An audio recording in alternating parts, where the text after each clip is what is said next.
How to attach a file on Slack. Hello guys, in this video I'm going to show you how you can attach a file on Slack application.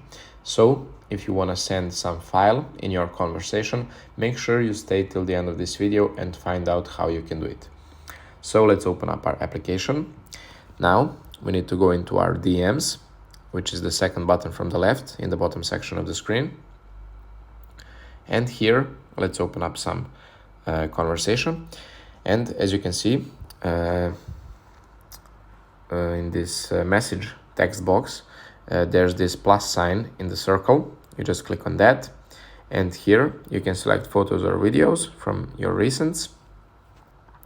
You can record an audio clip, you can record a video clip, or in the bottom you can select to upload a file.